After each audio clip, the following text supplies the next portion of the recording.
Hello दोस्तों, कैसे हैं आप सब लोग। आई होप कि आप सब बढ़िया होंगे और मस्त तरीके से पढ़ाई कर रहे होंगे। तो फ्रेंड्स, जैसे कि मैंने पहले व्लॉग में अपने फर्स्ट चैप्टर को मैंने एक्सप्लेनेशन के साथ समझाया था, तो इसमें मैं लेकर आ गई हूँ सेकंड चैप्टर एनसीईआरटी का, एंशिएंट हिस्ट्री का। तो इसमें हम सेकंड चैप्टर समझेंगे एक्सप्लेनेशन के साथ, और नोट्स भी मैं बनाती जाऊँगी साथ के साथ। तो फ्रेंड्स, सेकंड चैप्टर हमारा है प्राचीन भारतीय इतिहास के आधुनिक लेखक। तो इसमें हम जो प्राचीन भारतीय इतिहास है उसके जो आधुनिक अब जो लेखक हैं, मतलब कि आधुनिक जो रहे हैं मॉडर्न में, तो उन्होंने कौन कौन सी बुक्स लिखी हैं प्राचीन भारतीय इतिहास के ऊपर, तो उसके बारे में हम समझेंगे इस चैप्टर में। तो फ्रेंड्स, साथ के साथ में नोट्स भी बनाए जा रहे हैं, क्योंकि इसमें बहुत सारी ऐसी बुक्स हैं जो हमारे एग्ज़ाम के पॉइंट ऑफ व्यू से काफ़ी इम्पोर्टेंट हैं, और वो फैक्चुअल बेस पे भी काफ़ी इम्पोर्टेंट है, क्योंकि पीसीएस में खासकर फैक्चुअल काफ़ी आता है। और कॉन्सेप्ट तो हम क्लियर करते ही जाएंगे, साथ के साथ फैक्चुअल भी बहुत ज़रूरी है। हमें जो फैक्ट है ना, वो कॉन्सेप्ट में से ही निकालना पड़ता है फ्रेंड्स, तो इसलिए कॉन्सेप्ट बहुत ज़रूरी होता है। तो साथ के साथ हमारे फैक्ट्स भी कवर होते चले जाएंगे। तो सबसे पहला जो इसमें जो हेडिंग है वो है उपनिवेशवादियों के विचार और योगदान। और सेकंड जो हेडिंग है वो है राष्ट्रवादियों की दृष्टि और योगदान। और थर्ड है अराजनीतिक इतिहास की ओर मोड़। सो फ्रेंड्स, इस चैप्टर में मैंने जो आपको फर्स्ट हेडिंग बताई है उपनिवेशवादियों के विचार और योगदान। तो उपनिवेशवादी कौन थे? जो मतलब ब्रिटिशर्स वगैरह आए थे, उन्हीं को हम उपनिवेशवादी कहेंगे। तो उन लोगों ने हमारे जो प्राचीन ग्रंथ हैं उनका जो अंग्रेजी में अनुवाद वगैरह है वो किया था। तो वही चीज़ें इसमें बताई गई हैं सब। तो सबसे पहले इसमें मनुस्मृति के बारे में बताया गया है कि उसका अंग्रेजी में अनुवाद जो किया है वो किस नेम से किया है।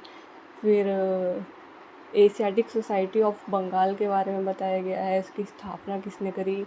सर विलियम जोन्स ने करी थी, और सर विलियम जोन्स ने ही अभिज्ञान शाकुंतलम का अंग्रेजी में अनुवाद भी किया था। और फिर इसके बाद बताया गया भगवत गीता का अंग्रेजी अनुवाद किया विलिंगसन ने। और फिर बताया गया कि बम्बई में एशियाटिक सोसाइटी की स्थापना करी गई, और लंदन में Asiatic society of great Britain की स्थापना करी गई। और विलियम जोन्स ने करी थी यूरोपीय भाषाएं संस्कृत और ईरानी भाषाओं से मिलती जुलती हैं। ये विलियम जोन्स ने कहा था कि हम उनकी जो यूरोपीय भाषाएं हैं, मतलब जो यूरोप के लोग भाषाएं बोलते हैं, वो संस्कृत और ईरानी भाषाओं से मिलती जुलती हैं। तो इसलिए ब्रिटिशर्स जो थे ना, वो संस्कृत भाषा की तरफ बहुत अट्रैक्ट होते थे, क्योंकि उनको अपनी भाषा की तरह ही लगती थी वो। ठीक है फ्रेंड्स, तो यही इसमें फर्स्ट जो हेडिंग है इसमें बताया गया है। तो मैंने पूरा लाइन बाय लाइन पढ़ के एकदम अच्छे से नोट्स बनाए थे इसके, क्योंकि बुक्स भी काफ़ी पूछी जाती हैं, बुक्स बहुत ज़रूरी होती हैं फ्रेंड्स। इस हेडिंग के अंदर बुक्स वगैरह तो काफ़ी बताई गई हैं, जो प्राचीन बुक्स थी कि उनका अनुवाद किसने करा और किस नेम से उनका अनुवाद हुआ। तो ये सब चीज़ें तो बताई गई हैं। बाकी और भी चीज़ें इसमें काफ़ी कंसेप्चुअल क्लैरिटी करी गई है, कि जैसे पहले टाइम में जाति प्रथा रहती थी, सामाजिक भेदभाव रहता था, तो उसको भारी कुचक्र माना गया है, वर्ण व्यवस्था जो थी उन सबको। और यह भी इसमें बताया गया है कि लोग जो थे, पहले प्राचीन लोग जो थे, वो अध्यात्म और जो पारलौकिक समस्याएं रहती हैं उन्हीं में डूबे रहते थे। उन्हें अपने आप से कोई मतलब ही नहीं रहता था, कि जैसे होता है ना कि खुद की समस्याओं पर भी ध्यान देना चाहिए, वो उनको बिल्कुल पता ही नहीं था। तो बिल्कुल अध्यात्म में डूबे रहते थे, और पारलौकिक समस्याएं जो उन्हीं में डूबे रहते थे वो। ठीक है, और स्वशासन का तो उन्हें अनुभव ही नहीं था कि हमें खुद भी कुछ चीज़ें करनी चाहिए। तो वही चीज़ें इसमें बताई गई हैं फ्रेंड्स। और बाकी ब्रिटिशर्स का ही इसमें ज़्यादा बताया गया है कि उन्होंने कौन सी बुक लिखी है, किसका अंग्रेजी में अनुवाद करा है, कि या किस लैंग्वेज में अनुवाद करा है। तो वही चीज़ें इसमें बताई गई, और कॉन्सेप्ट क्लैरिटी भी काफ़ी अच्छी हो जाएगी इसमें। ठीक है फ्रेंड्स, तो फ्रेंड्स ये तो मेरी रीडिंग चलती ही जा रही है और काफ़ी अच्छे से मैं समझ के एक-एक चीज़ों को पढ़ के तो मैंने नोट्स बनाए हैं और वही चीज़ें मैं आपको समझा रही हूँ। आई होप कि आपको समझ में आएगा काफ़ी अच्छे से। बाकी अगर कुछ चीज़ें नहीं भी समझ में आती हैं तो एनसीईआरटी तो जो बच्चे प्रिपरेशन कर रहे हैं यूपीएससी या फिर स्टेट पीसीएस की, तो उनके पास तो एनसीईआरटी ऑलमोस्ट सबके पास ही मिल जाएगी। तो वो बच्चे रिलेट कर पाएंगे मेरी बातों से कि मैं किस तरीके से बता रही हूँ चीज़ें, क्योंकि ये चीज़ें सबने पढ़ी होंगी। तो मैं तो फर्स्ट टाइम एनसीईआरटी कवर कर रही हूँ। इससे पहले मैंने पढ़ी थी, लेकिन इस बार डेप्थ में अच्छे से पढ़ रही हूँ, क्योंकि काफ़ी मेहनत करनी पड़ेगी एग्ज़ाम क्लियर करने के लिए। जिस हिसाब से इस बार पेपर आया था, तो काफ़ी कॉन्सेप्ट क्लैरिटी करनी पड़ेगी और अच्छे डेप्थ में पढ़ना पड़ेगा और मेहनत करनी पड़ेगी जी जान लगा के, तभी पेपर क्लियर हो सकता है, अदरवाइज़ नहीं हो सकता फ्रेंड्स। बच्चे सोचते हैं कि वन डे एग्ज़ाम की प्रिपरेशन कर रहे हैं तो वो पीसीएस निकाल पाएंगे। नहीं फ्रेंड्स, ऐसा बिल्कुल भी नहीं है। तो एक बार को निकाल भी लें, मतलब वैसे प्री की वो करके निकाल भी लेकिन मेंस में बाहर है वो। तो वही कि मेंस की प्रिपरेशन करें और उसके बाद ही प्री निकल पाएगा। तो मैंने सोचा था कि मेंस की प्रिपरेशन करूँगी, तो उसी के बाद शायद मेरा प्री निकल पाएगा। तो मैं मेहनत मेंस को लेकर ही कर रही हूँ, मेंस प्लस प्री। ठीक है फ्रेंड्स, और आई होप कि आपको मेरा ये समझाने का तरीका अच्छा लगेगा और मैं भी खुद से ही समझ के ये चीज़ें कर रही हूँ। पूरी चैप्टर को मैं, चाहे थोड़ा टाइम लग जाए फ्रेंड्स, लेकिन अच्छे से समझ के करना है, क्योंकि काफ़ी अभी काफ़ी टाइम है। और जो आपका वीकर सब्जेक्ट है उस पर आप सबसे ज़्यादा फोकस करें, क्योंकि जो स्ट्रॉन्ग सब्जेक्ट रहता है वो तो स्ट्रॉन्ग है ही, उस पर थोड़ा कम ध्यान भी दे लें तो कोई ज़्यादा इश्यू नहीं है। लास्ट टाइम पे उस पर भी ध्यान दे लेंगे। अभी जो वीकर सब्जेक्ट है उनको अच्छा करना है कि उसमें हमारे मार्क्स ना कटें। तो फ्रेंड्स, मैं अब सेकंड हेडिंग जो है उसको भी मैं आपको समझा देती हूँ। तो उसमें है राष्ट्रवादियों की दृष्टि और योगदान, कि जो हमारे देश के खुद के अपने ब्रिटिशर्स नहीं, हमारे यहाँ के खुद के जो अपने राष्ट्रवादी रहे हैं उनकी दृष्टि क्या रही है ब्रिटिशर्स को लेके और उनका योगदान कितना रहा है।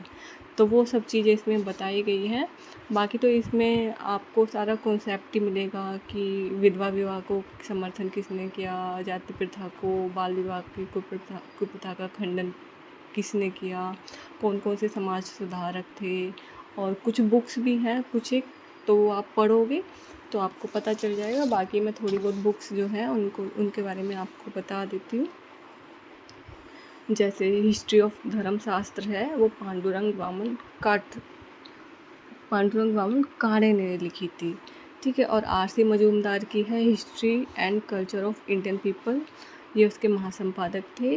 के.ए. नीलकंठ शास्त्री की है आ हिस्ट्री ऑफ एंशिएंट इंडिया, और दूसरी बुक है उनकी आ हिस्ट्री ऑफ साउथ इंडिया। और के.पी. जायसवाल की हिंदू पॉलिटी। और फ्रेंड्स, फर्स्ट बुक तो रह ही गई थी, वो है विंसेंट आर्थर स्मिथ की और अर्ली हिस्ट्री ऑफ इंडिया।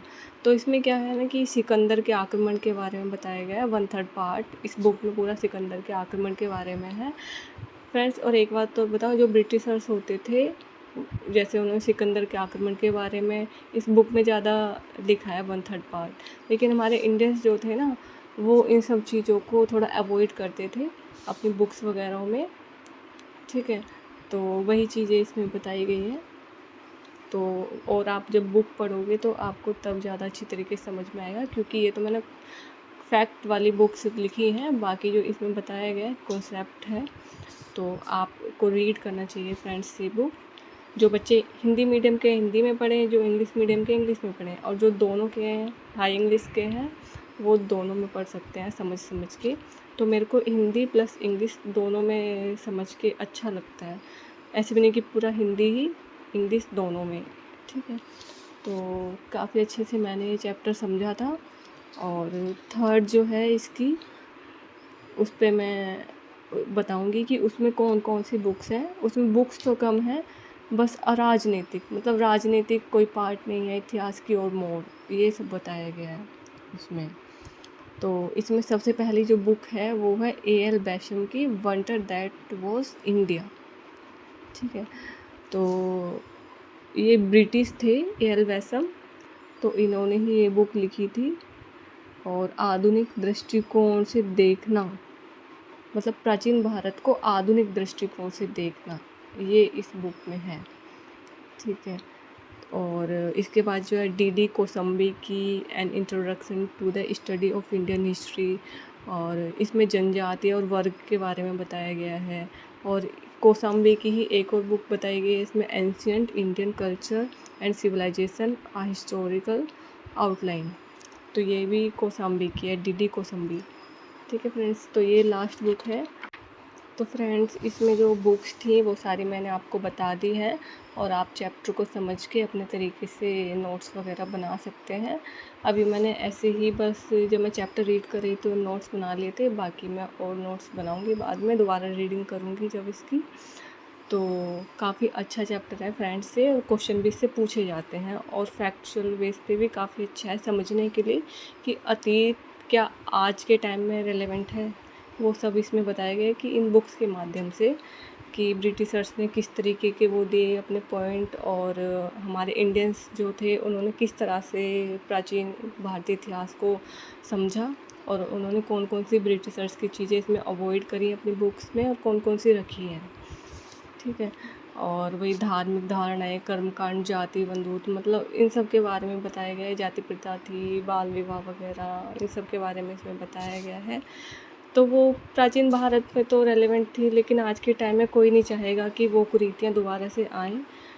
लेकिन कुछ अंधविश्वासी देशभक्त हो सकते हैं जो उन चीज़ों को आज के टाइम में भी रेलेवेंट समझेंगी। तो आप बताइए फ्रेंड्स, कमेंट करके बताना कि कितना रेलेवेंट है आज के टाइम में, क्या ये चीज़ें सही हैं या नहीं। और आई होप कि फ्रेंड्स आज ये जो मैंने चैप्टर समझाया है आपको थोड़ा समझ आया होगा। बाकी आप रीड कर लीजिएगा, रीड तो कर ही रहे होंगे बच्चे, और इससे भी काफ़ी अच्छी हेल्प मिल सकती है।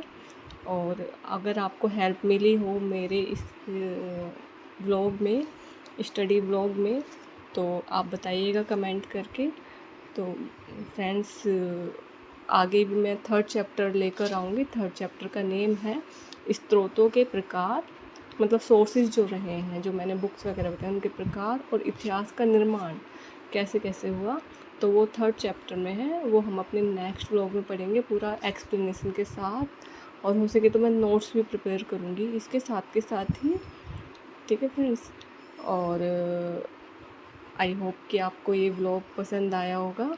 और फ्रेंड्स, कमेंट करिएगा अच्छे अच्छे, और मेरे इस स्टडी व्लॉग को लाइक करिएगा। एक तरीके से एक टीचर होता है, मेंटोर होता है, वो समझाता है। आई होप कि आपको भी थोड़ा ऐसी फीलिंग आई हो, और मैंने अपनी तरफ से पूरा 100% दिया है फ्रेंड्स, और मैंने पढ़ा भी बहुत अच्छे से है चैप्टर, तो थोड़ा बहुत समझा पाई हूँ मैं, बाकी आप रीड कर लीजिएगा। तो friends, thank you so much. आप मेरे चैनल को सब्सक्राइब करें, वीडियोस को लाइक करें और शेयर करें और दोस्तों के साथ अपने। और आगे भी व्लॉग्स मैं डेली बेसिस पे लाती रहूँगी। तो ये मेरा सेकंड व्लॉग था। तो आई होप कि आपको ये व्लॉग मेरा पसंद आया होगा। तो बाय फ्रेंड्स।